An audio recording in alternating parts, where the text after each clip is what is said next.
Hey everyone, it's Sevi. In this video, I'm putting the spotlight on a particular artifact set that's often ignored because its 4-piece set is hard to farm and rarely gets recommended for meta builds. But if it's used in a certain counterintuitive way, the set actually significantly transforms the playstyle of certain characters. And what's more peculiar is that while it's presented as a set for Electro characters, it strangely fulfills its top potential through non-Electro characters. This is none other than the strange Thundering Fury artifact set. And I want to talk about what makes it weird and broken, and what might happen once Dendro enters the scene. How does it work, first of all? The 2-piece set is straightforward. It adds a 15% electro damage bonus, and this creates the impression that electro characters are meant to use this set after all. But the 4-piece set is where it starts getting interesting. The first part means that the set increases the damage of these electro-related reactions. The bonus is additive to the damage bonus from your elemental mastery stat. So if on this there is a 101.3% bonus from the EM, the reaction damage bonus becomes 141.3%.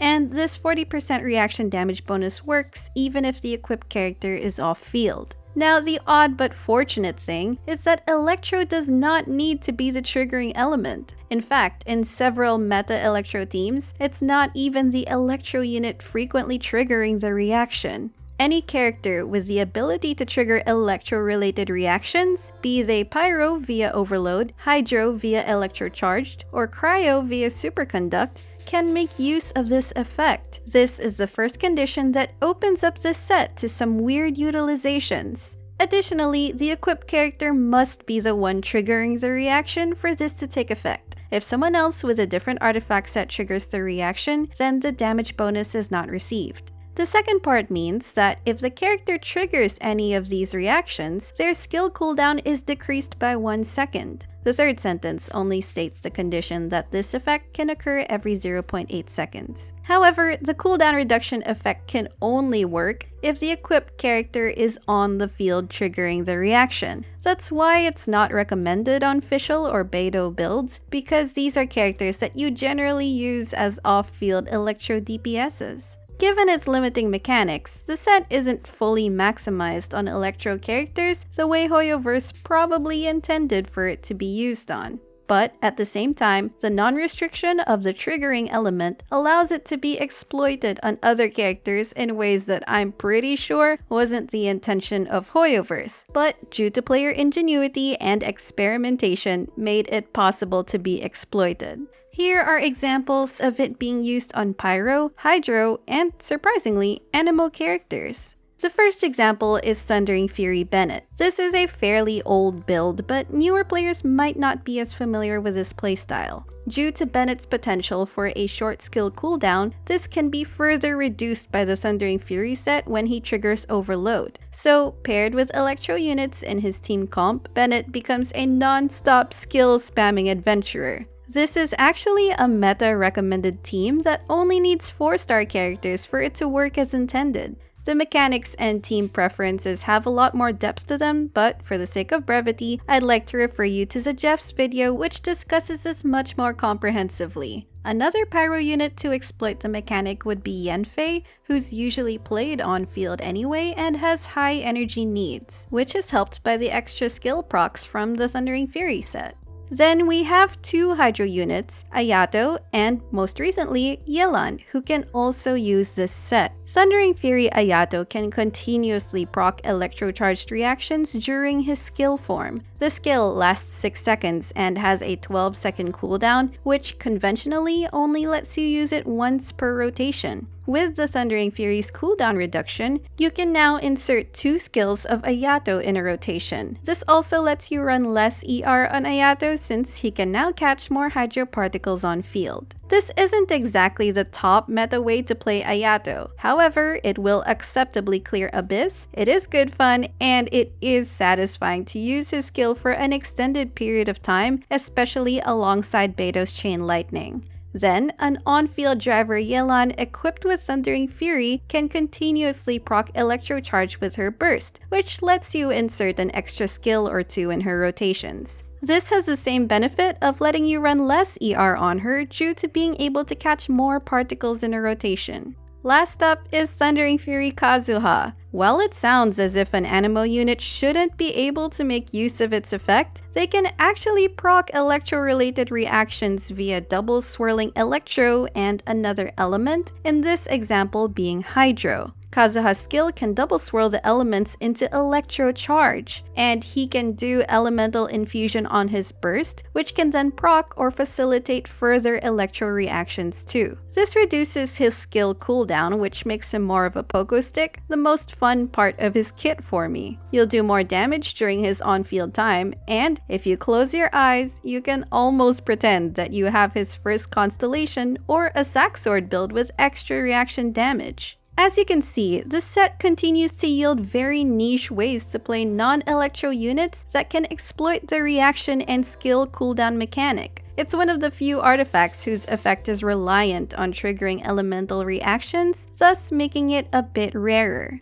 It actually has a Pyro parallel version too, in the form of the 4-piece Crimson Witch set, which increases the damage of Pyro-related reactions this time, and is also concerned with using the character's skill. Even the accompanying artifacts in their domains are also similar. But unlike the 4-piece Crimson Witch that is still highly recommended and most effective on Pyro characters, the 4-piece Thundering Fury set is the complete opposite. Comparing these two artifacts brings me to my next point concerning Dendro and existing artifact sets. Now, since I'm on the official Genshin creator program, I do not discuss unofficial information. This is all just speculation, so take what I say with a grain of salt. Looking at them again, both these sets buff Pyro and Electro reactions respectively, but Crimson Witch is unique in that it already has an existing buff for Pyro plus Dendro, which is Burning, whereas the Thundering Fury does not. And I think this raises some intriguing prospects about the future of this set and arrival of Dendro reactions. With a quick side note to the Crimson Witch set, I wonder if we'll see a spike in usage of Crimson Witch when Dendro comes out, but more so on the Thundering Fury set, it has no Dendro-related effect. There are a few possibilities as to why. When the set was designed, maybe Hoyo hadn't yet designed a Dendro-Electro reaction. The only Dendro reaction we know of is Burning. But when Dendro comes into full swing and all its reactions become unveiled, is it possible that Hoyo will retroactively change existing sets, specifically the Thundering Fury, to accommodate whatever the Electro plus Dendro reaction is? I know this could be quite unlikely as there is no precedent for changing an artifact. But given that Dendro is a new element that hopefully shakes up the elemental reaction meta, and since the Crimson Witch set already has it integrated, it's not 100% out of the question to make old artifact sets accommodate it. And doing so would make the set effect more consistent to cover all electro-related reactions and make it more parallel with the Crimson Witch set. This also implies that the Electro plus Dendro reaction itself will deal damage, but that's not necessarily true. It could be just like Crystallize, which deals no damage. Even then, Thundering Fury could accommodate that by strengthening whatever resulting effect Dendro and Electro would have. Or even adding a side effect the way 4-piece Petra does when the equipped character picks up a crystallized shield. Cookie's reception has also raised a lot of speculation in the community about whether she's just heralding the coming of Dendro-Electro supremacy. The most recent Electro characters, Yae and Cookie, have seen EM scaling effects implemented into their kit, which kind of hints that Electro might have a bigger role to play in the Dendro meta. Having the Thundering Fury set accommodate Dendro reactions might open up interesting possibilities for either existing or future characters, even as a niche set to work with. But what's more important is the potential to reduce the character's skill cooldown when Dendro plus Electro reactions happen. If the set does get updated to include the reaction, can a future Dendro character actually make use of the set to allow us to spam their skill as well? Honestly, it might be more likely that this artifact set will remain as it is, but that would be very, very unfortunate.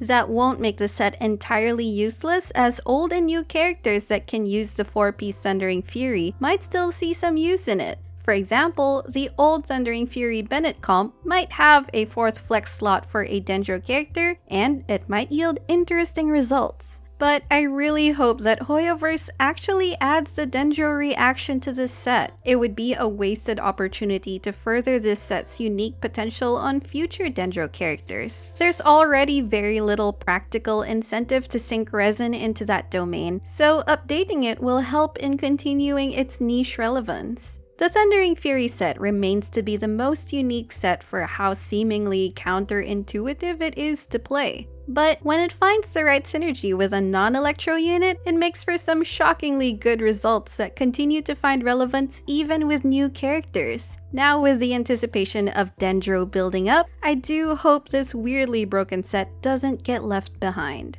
Anyway, I'd like to know what you think about this set down in the comments. That's going to be all for this video, everyone. If you enjoyed, don't forget to leave a like, consider subscribing to my channel for more Genshin Impact guides and content, and I will see you all soon. Take care!